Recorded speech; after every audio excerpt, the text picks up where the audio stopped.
Tonight on Cougar News, a man who was caught on Snapchat driving with his foot, causing a two-car crash, is now being charged with driving under the influence. A memorial service for a fallen Air Force pilot brought loved ones and the community together in honor of his memory. And a student-run record label is set to release their first album this weekend. Cougar News starts now.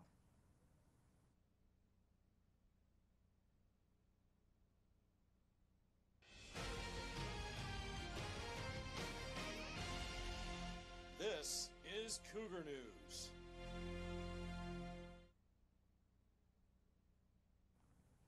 Hello everyone and welcome to Cougar News. I'm Georgia Rios. And I'm Bobby Block. And here's the latest from the Cougar Newsroom. Santa Clarita Valley Sheriff Station deputies arrested a 20-year-old man who was filmed driving with his foot prior to a two-car crash that injured 5 people. Officials charged Victor Canis Moriera with driving under the influence with great bodily injury. The man's blood alcohol content was found to be at 0.05%. Prosecutors are pursuing these charges because of the multiple injuries that the driver caused and the zero-tolerance law that restricts drivers under the age of 21 from having any alcohol in their body while operating a vehicle. Santa Clarita Council members on Tuesday agendized a discussion for Senate Bill 54 at City Hall. Santa Clarita residents joined in on this heated conversation while Bob Keller made his own statement on the best way to move forward. Reporter Elena Tovar has the full story. Santa Clarita City Council members on Tuesday discussed Senate Bill 54, also known as the California Values Act. This bill restrains cooperation between California law enforcement and federal immigration authorities. It basically protects immigrants who live in California, while federal immigration authorities are on the lookout for illegal residency. No governor or his little minions have the right to take people who are criminals and put them into a sanctuary setting where we cannot get to them. It is absolutely unjust for a daughter to see her father taken from her at a dialysis appointment, who has lived in this country for decades and paid taxes and contributed for decades. City Councilman Bob Keller had his own response to this heated discussion. My fellow council members, to agendize a discussion regarding sanctuary state law, and more specifically to oppose the so-called California Values Act. The city should deal with city issues and leave this up to the state. The Orange County City of Los Alamitos voted on an anti-sanctuary ordinance on March 19th. This means they are exempt from the bill. At filing an amicus brief. Santa Clarita City Council members on Tuesday discussed Senate Bill 54, also known as the California Values Act. This bill restrains cooperation between California law enforcement and federal immigration authorities. It basically protects immigrants who live in California, while federal immigration authorities are on the lookout for illegal residency. No governor or his little minions have the right to take people who are criminals and put them into a sanctuary setting where we cannot get to them. It is absolutely unjust for a daughter to see her father taken from her at a dialysis appointment, who has lived in this country for decades and paid taxes and contributed for decades. City Councilman Bob Keller had his own response to this heated discussion. My fellow council members, to agendize a discussion regarding sanctuary state law, and more specifically to oppose the so-called California Values Act. The city should deal with city issues and leave this up to the state. The Orange County City of Los Alamitos voted on an anti-sanctuary ordinance on March 19th. This means they are exempt from the bill. At filing an amicus brief, in support of Los Alamitos would be the right direction to move forward. For the city of Santa Clarita, Keller plans to Fair filing of a legal brief in support of the federal lawsuit against the state related to the CVA at an appropriate time. Reporting for Cougar News, I'm Elena Tovar.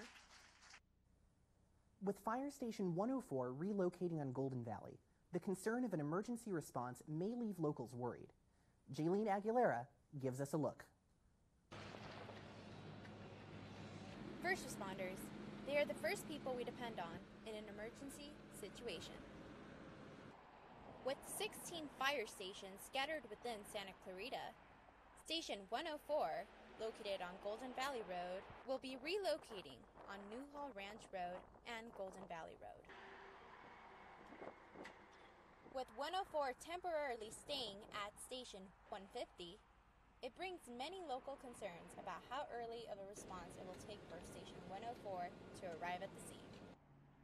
Station 150 just being 2.7 miles away from the old location of Station 104. Response times into 104's area are not going to be affected. We're still going to be able to make that window. There's 5 stations that surround Station 104's jurisdiction, and each one of those stations is going to pick up a small piece that is the closest to their jurisdiction. First responders all each have their own jurisdictional area that is in a certain location. 104 being away from its own jurisdictional area, other engines will arrive at the scene closest to the 104 jurisdictional area, being trained to arrive at the scene in 5 minutes or less, having us worry-free with the jurisdictional area procedure. Reporting for Cougar News, I'm Julian Aguilera. Fire season seems to be year-round here in Santa Clarita, so it's important that you are prepared and stay safe in the upcoming months. Reporter Kayla Brown brings us more. So far in 2018, there have been 715 reported fire incidents throughout California. And with fire season coming up, it's important to be prepared for the worst. The LA County Fire Department is preparing to fight the inevitable upcoming fires. During fire season or prior to brush season, along with a lot of training that we do, we also have our FSAs, or Fire Suppression Aides, doing a lot of drills, and alongside with them, we do drills as well throughout the county. There are suggested guidelines that LAFD has written to keep your house safe from the flames when the heat rises and the Santa Ana winds begin to pick up. You want to make sure you do any brush clearance that was required by the fire department, typically up to 100 feet out. We'd like to have no higher than 18 inches of brush and well watered. The LA County Fire Department also recommends you have an evacuation plan in case of a fire and include an emergency bag full of food, water, medications, a first aid kit, and something to keep yourself entertained like a card game. We always encourage them, ready, set, go. Have your stuff ready to go in your car, and that includes any kind of medications, water, snacks, food, and don't forget the elderly, and also kids, or even if you have pets, be sure you have everything ready to go for all those categories as well. The LA County Fire Department wants you to stay safe this fire season. For Cougar News, this is Kayla Brown. Due to some mechanical issues, a COC lecture hall is closed.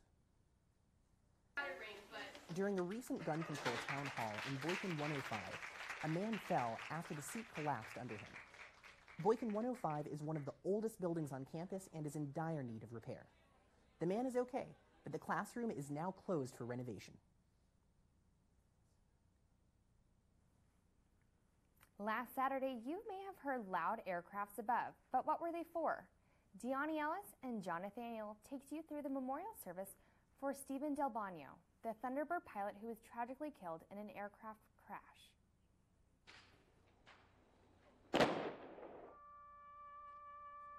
Last weekend, Saugus High School held a memorial for Stephen Del Bagno, the Air Force Thunderbird pilot who was tragically killed in an aircraft accident.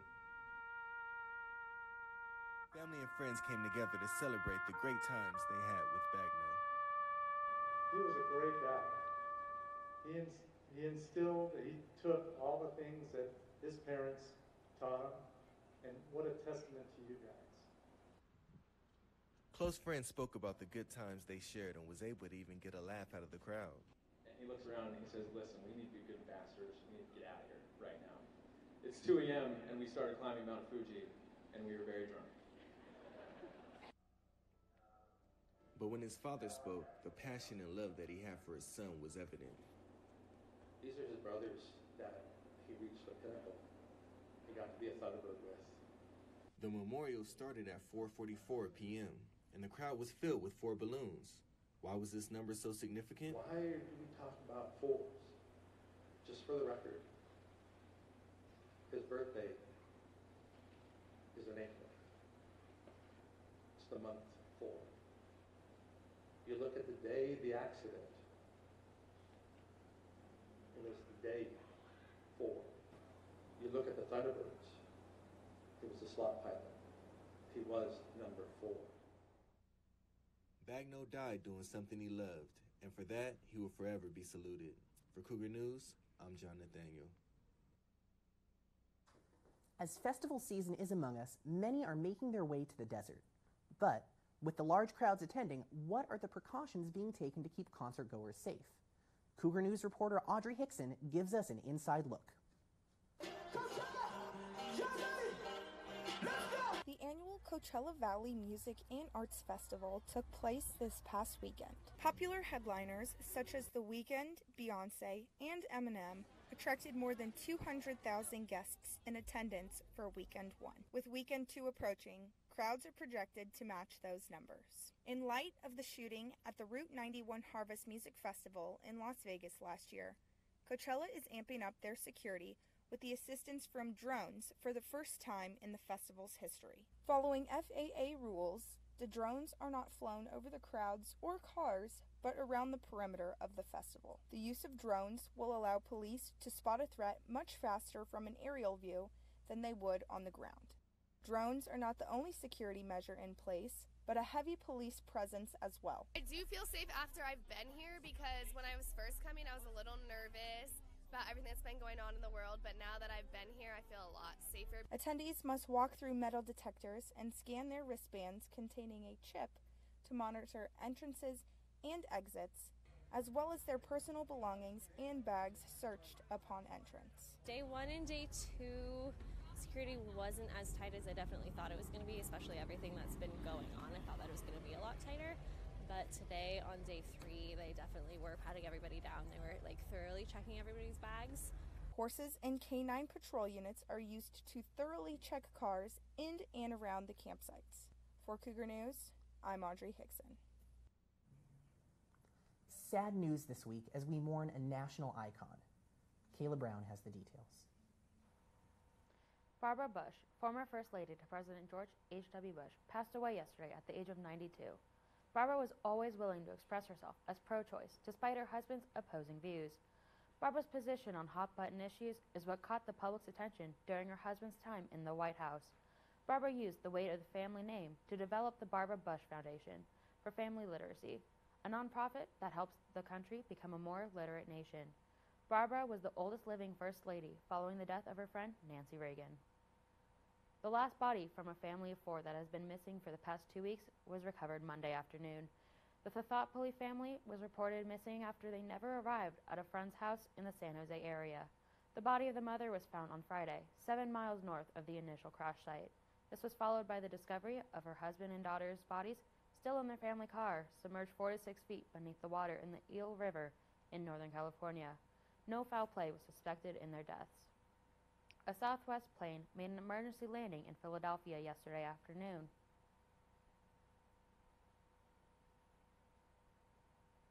By all reports, I think our crew performed magnificently. This was definitely a very serious event, and I'm obviously very grateful that there were no other injuries other than the one fatality. One person is dead after Southwest airline flights experienced severe mechanical issues. The Boeing 737 was heading from New York to Dallas when an engine failed. A woman was partially sucked out of the cabin after debris shattered a window. The woman later died. A few passengers live-streamed part of the emergency on social media. Investigators from the National Transportation Safety Board are working to determine what exactly caused this failure. And that's the scoop. I'm Kayla Brown. For more stories in and around the Santa Clarita Valley, you can check us out at cougarnews.com. Bobby, Georgia, back to you. Thanks so much. Furry assailants have been spotted on campus, and we may be to blame. As Adrian Marana tells us what the university is going to do to combat the epidemic. Squirrels. They're small. They're cute. They're dangerous? In the recent weeks, College of the Canyons campus has seen an increase with students feeding the wildlife. Many, if not all, have seen the small critters on campus, and many may even enjoy watching them frolic and go about their day. I saw I saw maybe like 3 today, and I think they're like super friendly. Like they always come up to the people and they literally stand like one came up to me and stood maybe like a foot away from me. Which may lead people to wondering, what's the harm? Well, seeing students doing what students do, taking pictures of them, and whether or not they were feeding them to entice them for those pictures, that I'm uncertain of. So what threats could they possess to public safety? Campus Safety came to us to get some flyers stamped, and she has told us that there's been 2 incidents of 2 students getting bit by a squirrel trying to feed them and playing around with them. According to studies by the CDC, the likelihood of squirrels carrying rabies is slim. However, if bitten, you still would need to make an appointment for some vaccinations.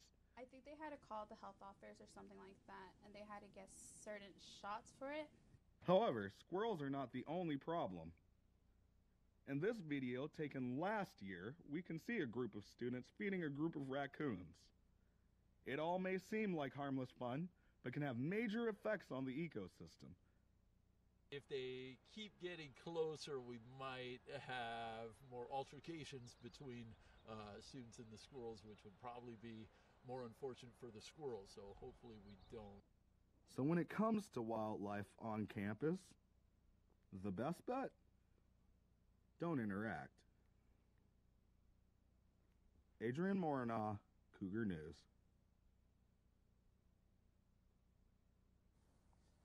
Do you own a Tesla or know someone who does? Well, you're in luck, as Tesla recently opened up a new charging facility in Valencia. The new supercharging station is located in Bridgeport Marketplace on the corner of Newhall Ranch Road and McBean Parkway. According to SCV EDC officials, there are 24 charging stations in the Santa Clarita Valley, but this new location is the only supercharging station. Superchargers make sure batteries do not overcharge by slowing down the charging rate when the battery hits 80%. The charging station is for Teslas only and includes 24 superchargers and spaces for disabled and handicapped drivers. Coming up next on Cougar News, pianos placed outside the art gallery on the Valencia campus are giving students an outlet for stress. And a look at a local band's first gig up north. Stay tuned. The American Red Cross urgently needs blood and platelet donations and asks donors to schedule an appointment to give now. Every 2 seconds, someone in the United States needs blood. Your blood donation is critical and can help save lives. Please, schedule an appointment today. Download the Blood Donor app, visit redcrossblood.org, or call 1-800-RED-CROSS today. You can make a difference.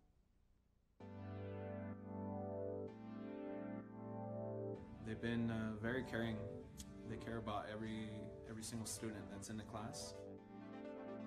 Yeah, everyone seems to be like pretty friendly with each other. Like no one's really afraid to ask each other for help. Working with other people, not being ornery, actually, listening to what people say, collaborating with them to create a really good product. It's great to use the same stuff the pros use, especially at a community college. Hopefully we give them a pathway to have their creativity showcased. I've gotten a great education. I love the access to equipment. I've made lifelong friendships. I have great teachers.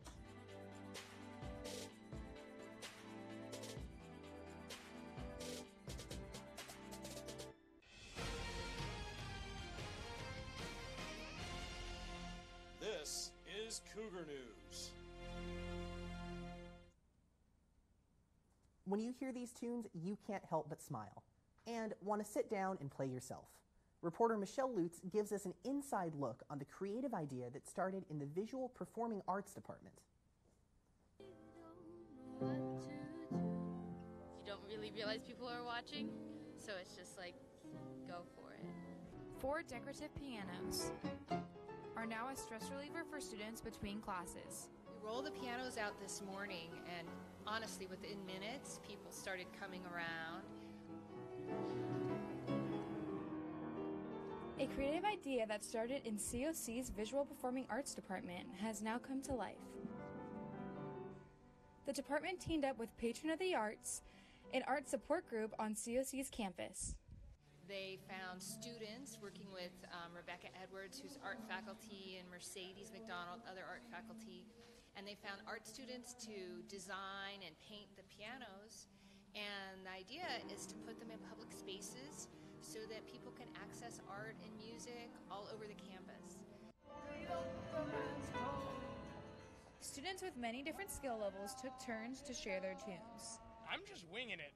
I've been playing since I was 9, so it's like one of those things where it just kind of calms you down and it makes you focus. And with all the stress at CUC, I saw them and I was like, oh my God, I gotta play. So. It's quite nice. It's a beautiful day and just, I mean, music is great. The creativity will continue as the pianos will be placed throughout the COC campus so that people can just relax and enjoy and play music and hear music as they go through their day. These decorated pianos have brought up many hidden talents and students around campus. For Cougar News, I'm Michelle Lutz.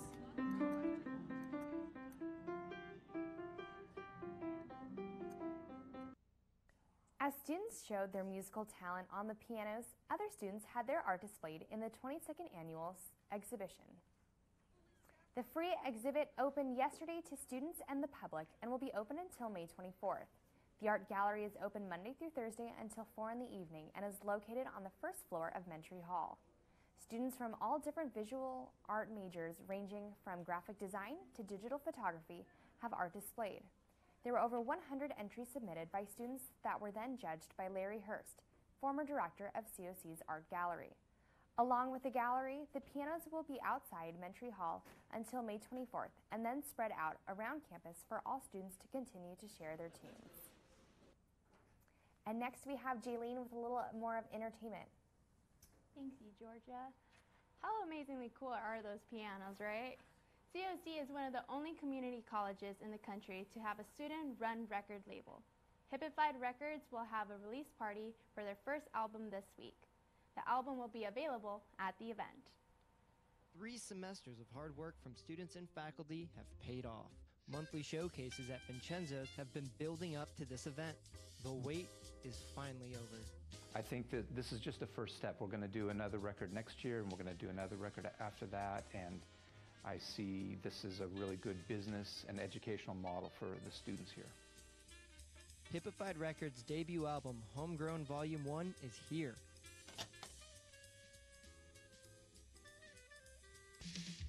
Hippified Records invites COC students, faculty, and friends to Studio 130 this Saturday, April 21st for an album release party. The album has a eclectic amount of music to it, anything from acoustic to pop to rock, also jazz and electronica.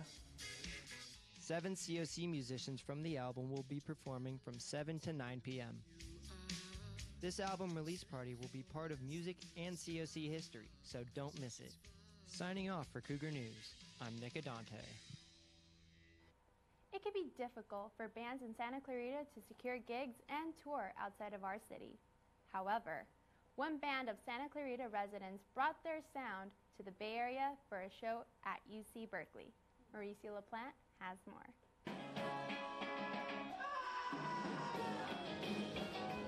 It was a loud night at UC Berkeley. A Santa Clarita band, Full Safari, played miles away from home.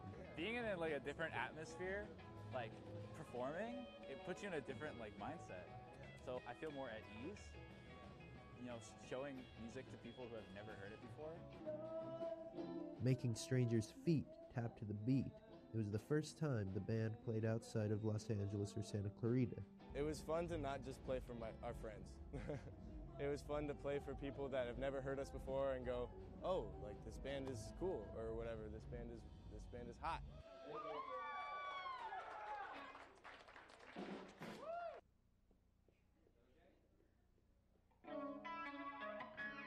However, the band faced some letdowns. There wasn't as many people as we would have liked, but in all reality, I was just glad to have an excuse to come out to Berkeley.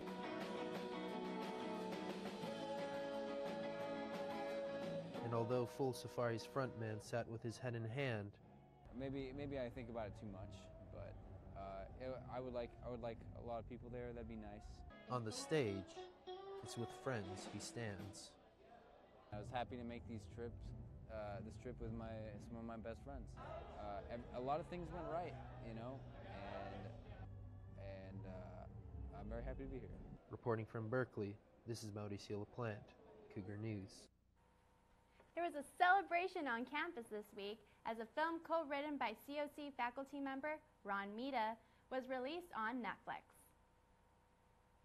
Starring Ethan Hawke, Rutger Hauer, and Game of Thrones' Liam Cunningham, his film 24 Hours to Live is a gritty action piece with a sci-fi twist. It follows with an elite assassin who is brought back to life for 24 hours to seek revenge after a bloody betrayal. This is the fourth motion picture that Mita has written. He currently teaches filmmaking and screenwriting at COC. What's happening to me? You're gonna die again. How long do I have?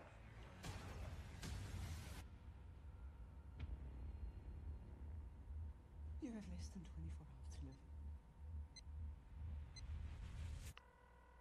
Mr. Conrad, finish one last job. And that's it for entertainment. Back to you guys. Thanks, Jaylene. ASG held an event last week to celebrate the diverse backgrounds of all students. All are welcome here. That was the message ASG wanted to send to students with Diversity Day, an event hosted last week on the Canyon Country campus to celebrate the unique experiences of students from different backgrounds. Participants reflected on how the struggles that divide us can also bring us closer together. To recognize that we're all the same. It doesn't matter what the color of our skin is, or if we're male or female. Like when it comes to diversity, it's this idea that you have different people with different ideas, and you mishmash them together. Thank you, guys. Hey, Georgia, what's the weather going to be like this week? Personally, I don't know, but let's ask Alana. Thank you, guys. Hello, everybody. It's been a chilly past couple of days in Santa Clarita. It's going to stay in the 60s, 70s until we get to Saturday. It's going to get up in the mid-80s and stay there throughout the rest of the week. Over in Lancaster, it's going to be much of the same temperatures. On Sunday, we will reach a high of 87, and it's going to stay about in the mid-80s there, too. On Sunday through Tuesday, you can expect some wind, but for the most part, it's going to be a sunny week over there. If you're planning on heading to the beach, also a lot of sun. Don't forget your sunblock. It's going to stay about the 60s, 70s range, not going to go much over the mid-70s. And if you're planning a trip to the mountains for the snow, you might be in luck. On Thursday, we are expecting a little bit of snow in the morning, and throughout the rest of the week, it's all going to be around the 60s, 70s, same temperature, consistent. If you live in the Texas area or have relatives here, you may want to warn them as a storm is starting up around Friday, coming from the Gulf Coast, headed up to around Chicago. Here's a radar map of it. Over here in the red area, that's the most vulnerable area. So if you have relatives there, you may want to warn them to look out for lightning and maybe even some possible tornadoes. In the surrounding areas, the green is some heavy rain, and over here in the blue and purple is a mix of some ice and snow. So if you are traveling to the Midwest, definitely travel safe and bring proper attire. If you're staying local, you're in good hands. Sunshine throughout the rest of the week. Guys, back to you. Thanks, Alana. Coming up next on Cougar News, a heartwarming story of a 93-year-old woman's swim class. And we take a look at COC and high school sports. Stay tuned. In a home fire, can your family safely escape in 2 minutes? I heard my oldest son holler for mommy, and all I could see was smoke. The boys, we never really worked with them, I guess, on telling them what to do if there's a fire. We lost our child. We lost everything. Make sure you can safely escape a fire. Practice your 2-minute drill. Test your smoke alarms monthly. Make your plan today.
gateway to opportunities. A place where students learn they can believe in themselves. Behind every possibility at College of the Canyons are the people.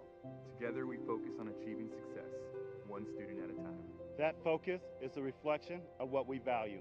It defines who we are. We are. We are. We are College of the Canyons.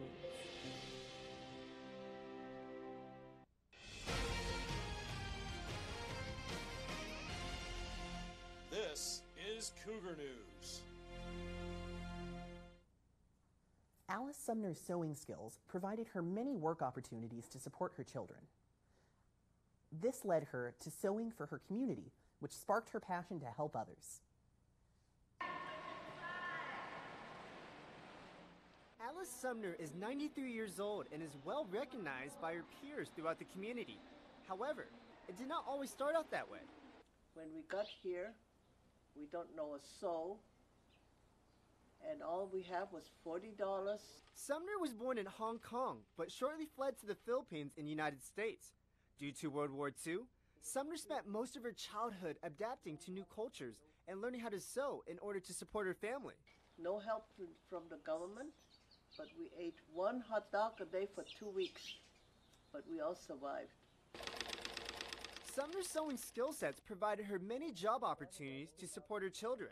Her craft eventually led her to recognize the passion that she has to help others. Over 70 years later, her positive impact on the community continues to amaze everyone around her.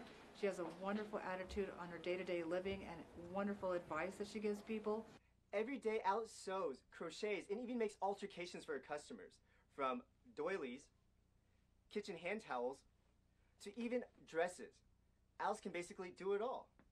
Oh, I think she's fantastic. She's absolutely phenomenal. Sumner's connection with the community eventually led her to enroll into swimming classes at the YMCA. Her passion for the community would help transform a class of 30 complete strangers into a group of lifelong friends. Oh my gosh, everyone in the morning knows Alice. Alice, like I said, she is very fun. Sumner's joyful spirit helped her overcome breast cancer, gallstones, aneurysms, and diabetes. To this day, Sumner does not let any obstacle get in her way. As each year, Sumner and a group of friends travel around the world to different countries and cruises to celebrate life. I'm 67 years old, and I can hardly keep up with her. It's all in your head, really. You can do what you want to do if you want to do it. Sumner continues to not let her age determine what she can do, but rather, she's inspired to live her life filled with faith, love, and joy. I don't let anything stop me. I love to travel. I love life. And I love people. For Cougar News, I'm Louis Tran. Can you tell us a little bit more about COC sports, Sam? Sure, I got the scoop. COC baseball faced off against Glendale College in their second matchup this year. With only 6 games left at conference, the Cougars are hoping to finish the season strong. Glendale would get their bats going early, and after knocking in 2 runs in the second, Glendale never looked back. The Cougars, on the other hand, only finished with 4 hits on the day, and they failed to produce any runs despite having runners in scoring positions. The Cougars pitchers combined to strike out 5, but allowed 11 hits and 6 earned runs on the day. COC would fall to Glendale by a score of 9-0. The Cougars will look to bounce back tomorrow as they face Glendale for a 3rd time.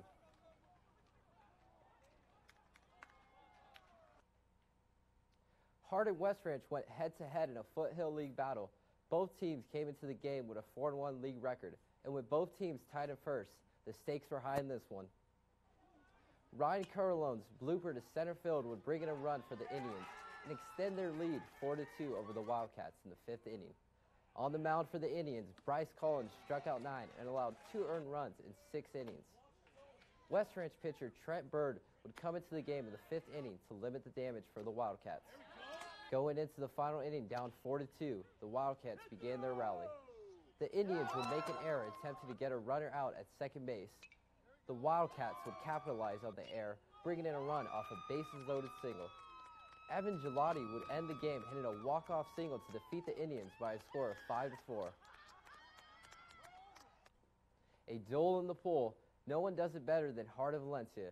And just 2 weeks shy of the Foothill League Finals, the two teams squared off with plenty to fight for. Hart's girls squad is very close to capping off a superb run through league, but the defending champs not ready to concede any territory as they took the opening 200 medley relay.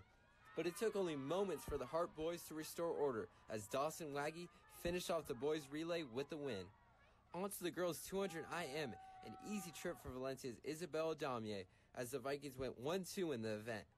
On to the 100 fly for the girls, and a sensational finish as Hart's Taylor Toledo just gets to the wall ahead of Valencia's Emma Hyatt. The breaststrokers also big. Valencia's Josh Lee powers his way to a close win over Hart's freshman Kyle Brill. On to the relays, and it was a dominating performance for both the Hart's girls and boys. Both teams finished 1-2 to make it a clean sweep for both varsity squads. The rematch should be just as exciting. Although the Cougars lost a tough one against Glendale College yesterday, they gave all Citrus College could ask for last week. With Jacob Lopez on the mound for the Cougars, all they needed was some runs. I have the highlights on the game. College of the Canyons baseball put on a hitting clinic against conference opponent Citrus College. Trace Eldridge would get the offense rocking, hitting a 2-run bomb in the first. Ivan Lomelli would add another 2 runs in the first with a deep double out to right field. The Cougars would finish the game with a total of 17 hits. On the mound for the Cougars, Jacob Lopez was lights out. He pitched 7 innings, striking out 14 and only allowing 3 hits. You know, we're playing really good defense. We really improved, and just got to keep pitching, keep the ball down, and the runs will score. So we've been doing a good job every aspect of the game. So, with the 10-0 victory over Citrus College, the Cougars improved their overall record to 21-11 and 10-3 in conference play. With Cougar News, I'm Sam Delgado. And that wraps it up for sports. Back to you guys. Thanks, Sam. Going to the library seems like a thing of the past nowadays, thanks to technology like computers and the internet. But several people still came together for a special occasion. Cougar News reporter Luis Villa shows us why so many Santa Clarita residents attended their local library last weekend. Okay, let's look around, Louis. There's Pershing Square down there. Let's just keep on going down, Willie. Yeah, okay. This past Saturday, the Valencia Public Library brought together a full house to attend an event showcasing 5-time Emmy Award-winning cameraman Luis Fuerte and his book, Louis, Take a Look at This. It's amazing. He is most known for his work on the show California's Gold, in which he and the late Huell Hauser traveled all over California, broadcasting to their audience the limitless wonders that the state has to offer. But look around, Louis. Take a pan around there and look at this. This is wonderful. However, author chairman for the Friends of the Santa Clarita Library, Jane Beebe, has noticed that due to modern technology, libraries aren't as popular as they used to be. In the world of technology and books on tape and even less reading overall, that library engagement has decreased over the years. But thanks to the efforts of people like Ms. Beebe, libraries are still able to engage with their communities and bring people together to attend events. One of our key roles with the Friends of the Library is to really engage the community, trying to get people to come in, listen, think through different things, have conversations, basically. In this day and age, it's hard to find reasons to come to the public library, thanks in part to devices such as these, which makes information so easily accessible. But there's more to the library than just having a place to read books or study. It's also home to great events that bring the community together. So I encourage all your viewers to please check out what's going on at your local library and come take part. For Cougar News, I'm Luis Villa. That does it for this edition of Cougar News. I'm Bobby Block. Remember, you can catch us on the web at cougarnews.com. And I'm Georgia Rios. You can also send us news tips and story ideas to our Twitter handle, COC_Cougar News. And follow us on Facebook, YouTube, and Instagram. Have a great night, everyone.